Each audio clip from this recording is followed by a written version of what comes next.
lower the brightness here.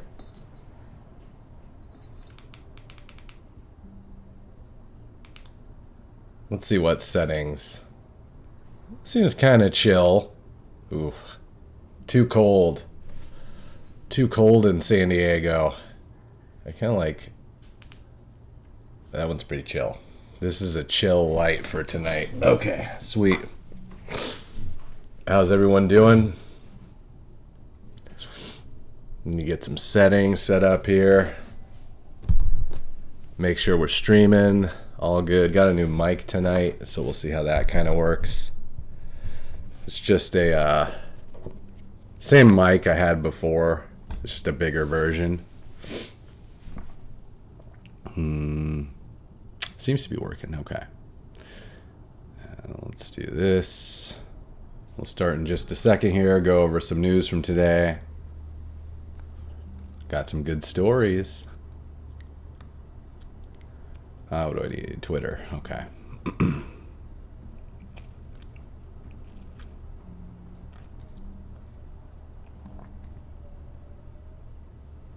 Yes, let's go there.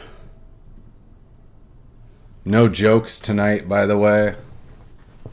If you're new here, jokes are optional on the weekends. So, yeah, I worked on some other stuff today. All right, do I look presentable? Okay. My Wolverine chops down. Be ready in a sec.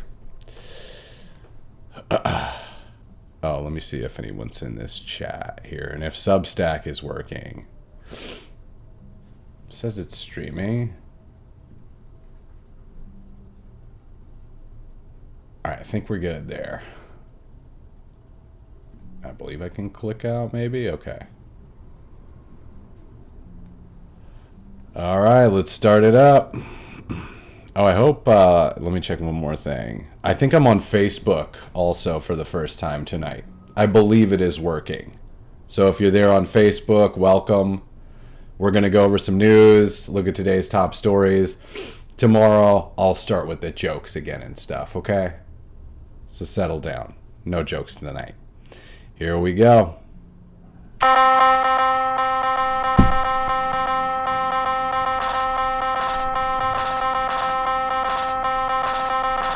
Live from a studio apartment, this is Missed Information. Okay, we'll get right to it. Pulling up the Twitter. Got my notes. Let's see. Let's see what's going on today.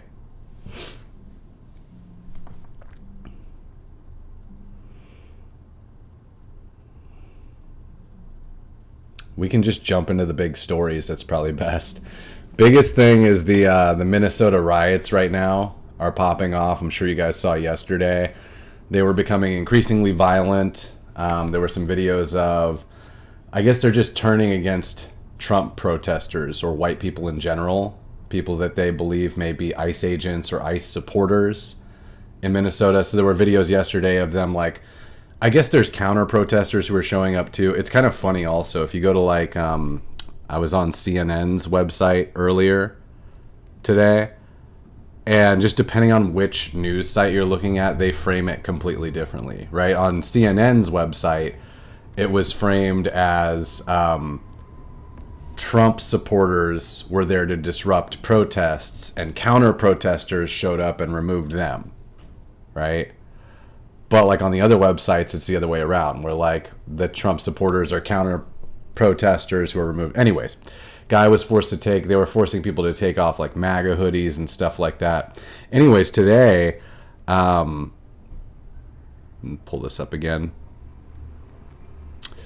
Today things escalated, got really weird. So Don Lemon, who we haven't heard from in a while, is now a character in these protests. I don't know how he's involved with this at all, but basically he accompanied a group or was with the group, we're not 100% sure yet, that stormed a church. I believe this was in St. Paul, Minnesota. So super crosses a red line for a lot of people. We'll listen in first, then we'll talk about it. This is them kind of going into the church, disrupting services, okay? this is the beginning of what's going to happen here. When you violate people's due process, when you pull people off the street, you start dragging them and hurting them and not abiding by the Constitution, when you start doing all of that, people get upset and angry. And if you remember what the Civil Rights Movement was about, the Civil Rights Movement was about these very kinds of protests. And for some reason, in our modern era, people think that in order to have protests, you got to be, cordoned off to a certain area and, what time you can protest. There's nothing in the Constitution that tells you what time you can protest. You can protest at any time. That's the whole point of it, is to disrupt. It's to make uncomfortable. And that's what they're doing. And that's what I believe when I say everyone has to be willing to sacrifice something. To be willing to sacrifice. Sorry, I'm just checking to see if he said that's what we're doing. I think he did. This will be important later. You have to make people uncomfortable in these times. If you see how uncomfortably and how harsh people are being treated on the streets, say everyone has to be willing to sacrifice something. You have to make people uncomfortable in these times. If you see how make uncomfortable, and that's what they're doing, and that's what the point of it is, to disrupt. It's to make uncomfortable, and that's what they're doing. And that's what they're doing. Okay, well, we'll get back to that in a sec. Anyways, so he disrupts this church gathering, right? There's another clip of him too. I don't know if I have it here, but he was talking to the, he's like interviewing the pastor, and the pastor's like we'll see it later, but the pastor's telling him to please leave the church, and he's disrupting it and everything. And Don Lemon's getting kind of snappy with the pastor. I guess the pastor put his hand on Don Lemon's torso to kind of like keep him away from the pastor's face. Probably the least aggressive thing he could do in that situation, to be honest. I'm sure he wasn't happy about the whole thing. And then Don Lemon's like interrupts and is like, "Oh, please keep your hands off of me." So he seemed to be very involved in the protests. Well, what happened is the assistant attorney general came out, as people are all upset about it. She came out and said that Don Lemon and the other protesters there are going to be facing, I guess it's called the Federal FACE Act law, which apparently was established to prevent people from protesting at abortion clinics, but it also applies to religious institutions. And like the specific part of it is like it applies to anyone who's obstructing like people's right to, because you have the First Amendment, which is the freedom of speech, right? But that also includes freedom of religion. So it's sort of this weird conflict of, what is freedom of speech? What is freedom of religion? How do the two, one affect the other, basically, right? So the Assistant Attorney General came out and basically said that all these protesters, including Don Lemon, will be facing federal charges, right? Yet Matt Walsh popped up earlier today and said, this is the same FACE Act that Obama had been using for years to drag people out of their homes at gunpoint for protesting at abortion clinics. So he expects to see the same treatment for Don Lemon. Now, Don Lemon came out. He is backtracking like a month, all right? Here's Don Lemon backtracking on the whole thing. This just came out recently, so we'll see it now.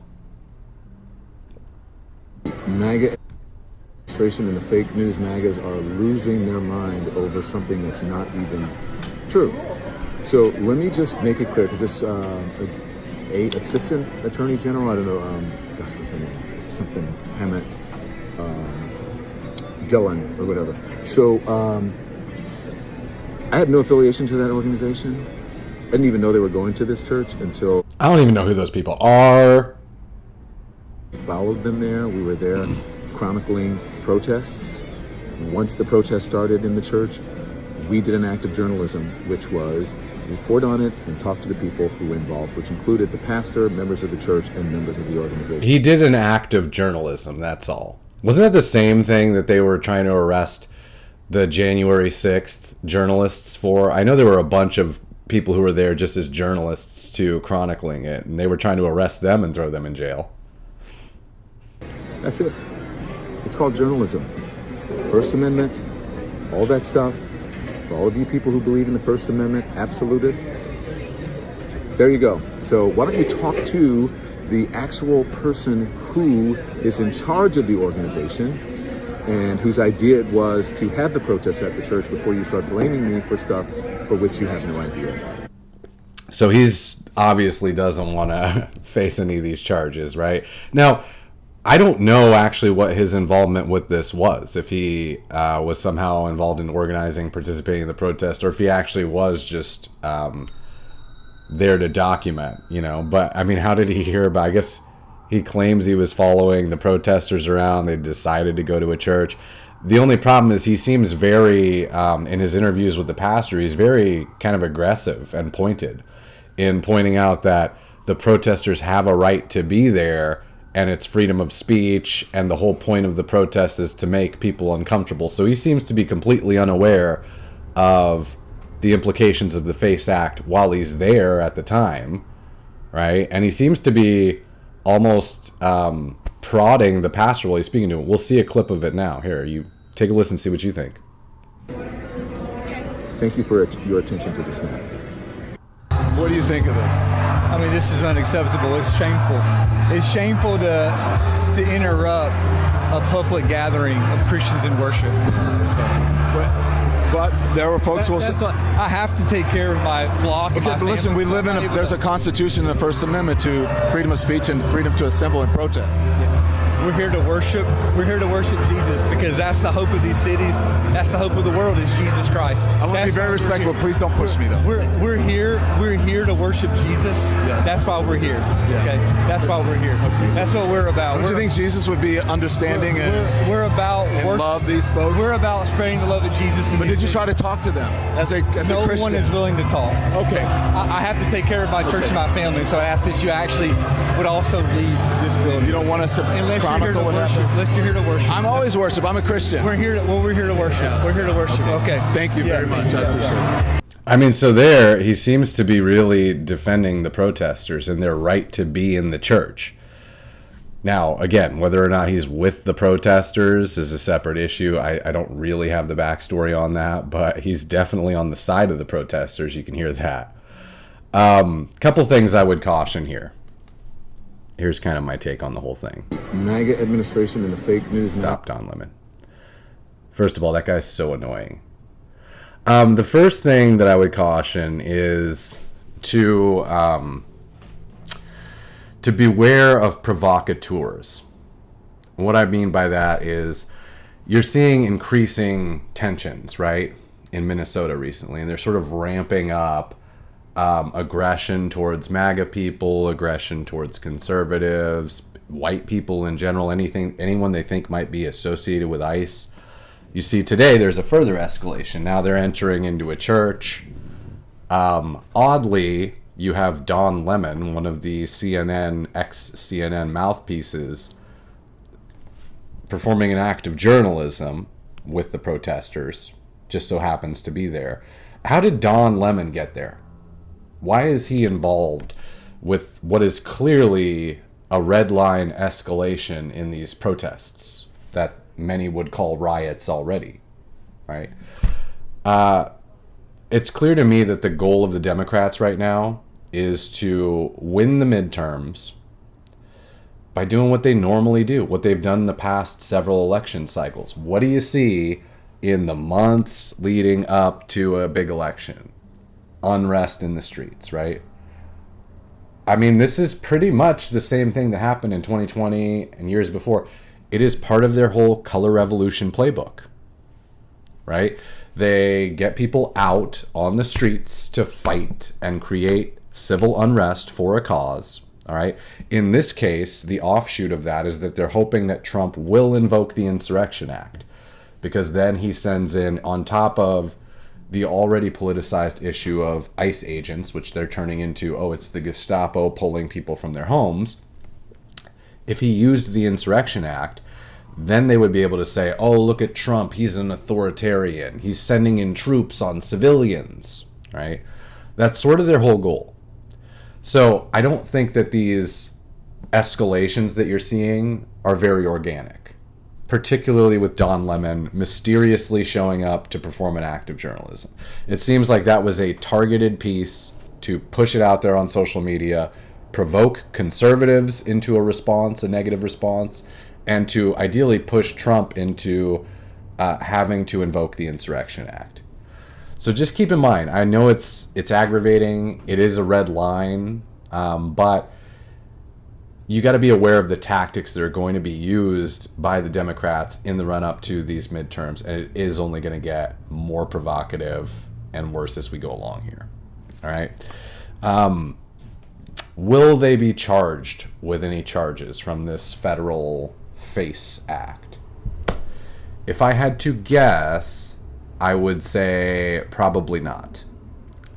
Because just looking at it, my guess, and actually I don't know too much about the abortion clinics and how that was enforced in the past. If that was enforced in such a way that just simply literally protesting caught you federal charges, maybe.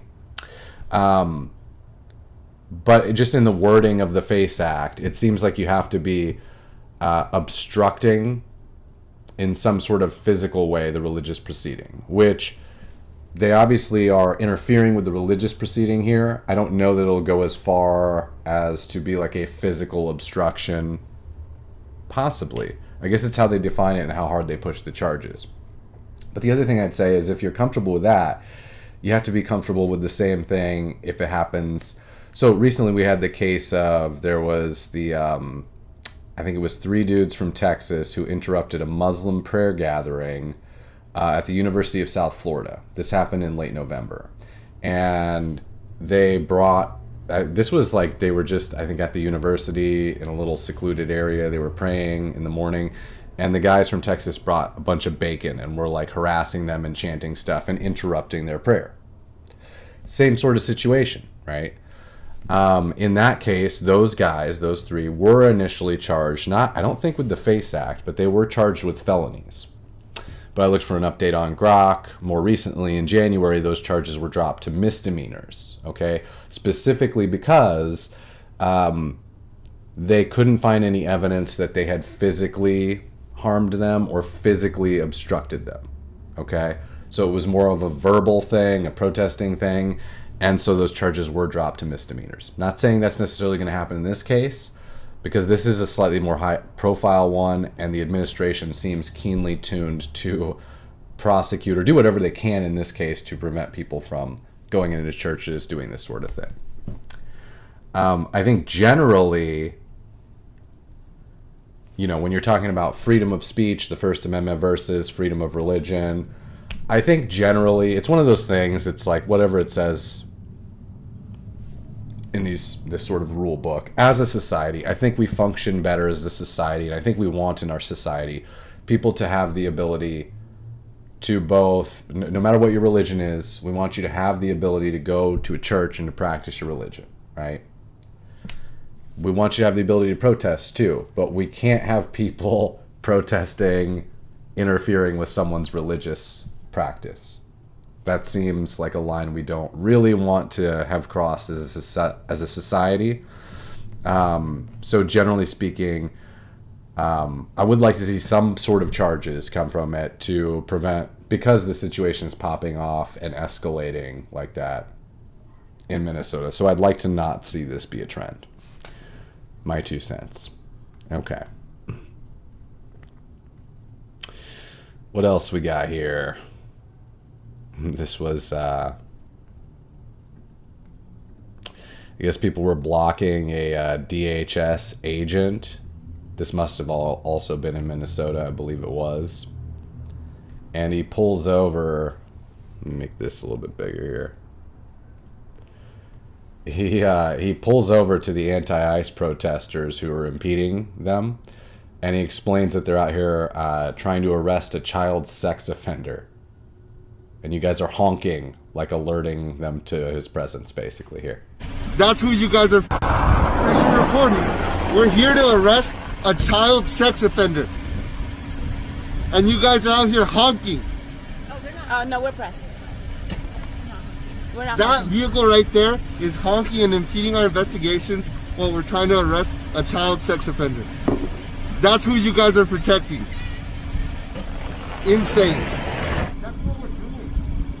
It's a cool clip. I like seeing like DHS agents and the ICE agents kind of like making their case to the protesters sometimes. It kind of humanizes them a little bit, and it's 100% true. You know, all these, I don't know that they know exactly what they're, who they're trying to save in these situations. I'm sure that not all of the immigrants are sex offenders or gang members or rapists, right? But there's probably a large percentage of them. I think they are targeting a large amount of people who have criminal offenses for removal, right? And so you have these Democrat protesters who are protesting. I made a joke about this, I think last week, where it's like they think they're protecting Anne Frank in their attic. It turns out they have Tren de Aragua in their attic that they're harboring, right? Like, it's just sort of not understanding what you're doing, you know, protesting without a real cause or for the wrong cause. Somebody puts it really well here. Let me pull up the tweet. This was Sasha Stone is her name. So this was the guy in the MAGA hoodie who was forced to the protesters. I guess it's him and another guy. They're like hitting him, being violent towards him. They eventually make the MAGA guy like take off his shirt and stuff like that. And somebody here says 32,000 likes on this. They are violent and believe they're justified, doing fascism while pretending to battle fascism. And I thought that sums it up beautifully. That's what I've tried to say so many times, but it literally is. I at this point, I don't even know how to. It's so obvious that's what's happening that I'm not sure that the Democrats or the leftists who are doing these things even care anymore. Like, they must see that they're actually acting in a fascist manner, correct? I noted this in a blog post in like 2017. So they had some time now, right, to really determine. But still, they believe that they're battling fascism. But she says here, and she puts it a good way, doing fascism while pretending to battle fascism. And I think that's the key. I think it is less of an understanding thing and more of a they just don't care. One way or another. Okay, there was a DoubleTree hotel that closed. Another hotel. This one, so the previous hotel story was there was, I think, a Hilton that refused to let ICE agents in. Right? And I believe it was a franchise. It wasn't like a direct Hilton hotel. So the franchisee probably got in trouble for that. In this case, it's a little bit different. This downtown DoubleTree by Hilton completely is closing for a few days. All right. So they say here, please know your safety and well-being. We've made the difficult decision to temporarily close our hotel, and your reservation will be canceled effective here. So what they're saying is basically they've received threats to their staff. They're not specifically targeting the ICE agents and saying you can't stay here. They're just saying we're not going to operate like this because apparently they've received threats. They're not confident. I'm sure they've seen videos of the other hotels that were breached by anti-ICE protesters. So they're trying to say, look, we don't have the community safeguards in place to prevent our property from being damaged by protesters, to prevent our staff from being threatened or harmed in this environment. So it is getting to a point where it's looking like Trump will have to invoke the Insurrection Act if the governor, Mayor Frey, if these people don't actually do something and bring in the National Guard to reestablish law and order. As you can see here, businesses can't even operate. They're forced to completely close because of the protests. The midterm protests, as I'm going to call them. We should just call all the protests like whatever election cycle is coming up in the next 6 months. Because that's the only time that Democrats protest, right? They get that energy right before any big election. It's shocking how that happens. Okay.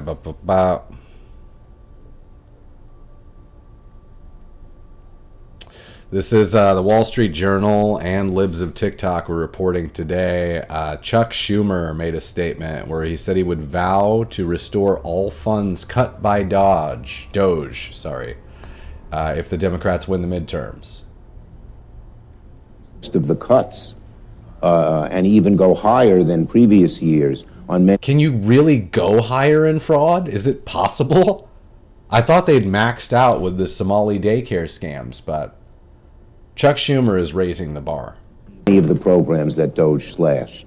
When I met our nominee for HUD secretary, then he was nominee, he talked a nice game, but he doesn't seem to have the clout to make those views prevail over the Doge people. So it's worrisome because it makes you wonder if any of the Doge cuts are really going to last or make any sort of a difference. I mean, if the Democrats are just going to get in the midterms and reverse them all, it would be a huge wasted process, you know. But yeah, Chuck Schumer vowing to increase the spending for whatever programs. I think weren't the programs that were cut like all the NGOs that fund the Democrat fraud? Wasn't that the whole deal? So not shocking that he wants to bring those back. This was an interesting one from today. So Minnesota State Senator Omar Fateh declared a Somali neighborhood a no-go zone for white supremacists. Oh, is this like the same? Let's pop up the same tweet. Where'd this go? No-go zone. Click that. Same tweet. Well, whatever. I guess they have, in other countries like France and stuff like that, they have these, it's sort of alleged that they have these no-go zones, right? That are predominantly like Muslim neighborhoods, immigrant neighborhoods, where basically the idea is that the local immigrants enforce a sort of no policing in this area policy. We'll take care of ourselves and kind of keep enforcement out of their area, right? And the government officials deny it, but like the reality on the ground is actually police don't go into those neighborhoods. They don't enforce the laws there. So the senator is basically calling for one of these no-go zones in Minnesota. So he's saying, so this is a little bit about the no-go zones. It's been used to describe migrant Muslim majority neighborhoods, Cologne, parts of Brussels. All right, police unions enforce the gaps. So what he's likely referring to is ICE. Obviously, he doesn't want ICE in their neighborhoods. He's saying that they have their own patrols, right? Problem with that is that can also easily, I mean, number one, the federal agents need to be able to go wherever they need to go. And secondly, that definition of this no-go zone can and will easily be expanded to include just generally white people under the guise of white supremacists. Very easy to do that. So yeah, this is an actual state senator saying it's a no-go zone. And of course, to hide or counter the Somali fraud, to counter illegal immigration, he calls out white supremacy as being the real threat, as being the real problem. It's sort of just the all-purpose scapegoat of the Democrats, right? White supremacy and midterm protests. That's what they got cooking right now. Okay, this was from today. The Nobel Peace Prize Commissioner says that the Nobel Prize cannot symbolically be passed from one winner to another person. Pettiest news ever from the Nobel Prize Committee. Apparently they're not happy that the Machado, the opposition leader from Venezuela, symbolically gave her Nobel Peace Prize to Trump. It's ridiculous even that we're talking about, you know, Trump didn't win it. He's the one who literally went in and removed Maduro. I know that happened after the Peace Prize was given, but he was already setting that up and had done a ton of other stuff. They give it to the opposition leader of Venezuela, who is just weeks later saved and extricated from the country by Trump. Right? That was a good move, by the way, her giving that Peace Prize to Trump. Got her ass out of the country, expedited shipping, and they got Maduro. You know, and they'll probably try to put her back and install her. So, but yeah, the Nobel Peace Prize Commissioner wants us all to know that when they give a Nobel Peace Prize, it stays with that person. You can't think it should belong to someone else. Even if you're the person who got it, you can't give it to someone else. Which just makes it sound even more fake. It was always a fake award. If it weren't fake, if it were real, Trump would have gotten it. In a million years. You have Jacob Frey. This was Mayor Jacob Frey of Minneapolis today on CNN, defending the peaceful protests in the city, using the phrase, "I never thought in a million years that we would be invaded by our own federal government." How about invaded by the illegal immigrants? Of course, they don't view that as an invasion.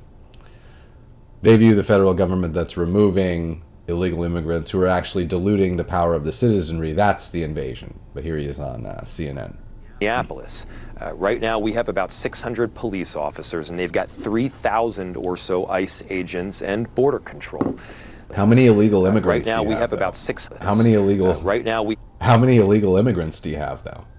We have about 600 police officers, and they've got 3,000 or so ICE agents and border control. That they are now talking about deploying 1,500 military. This is, well, it's ridiculous, but we will not be intimidated by the actions of this federal government. Minneapolis, right. Yeah, so, I mean, this is part of the plan is to frame Trump as an invading dictator and hopefully use it to win the midterms. All right. Get that stuff.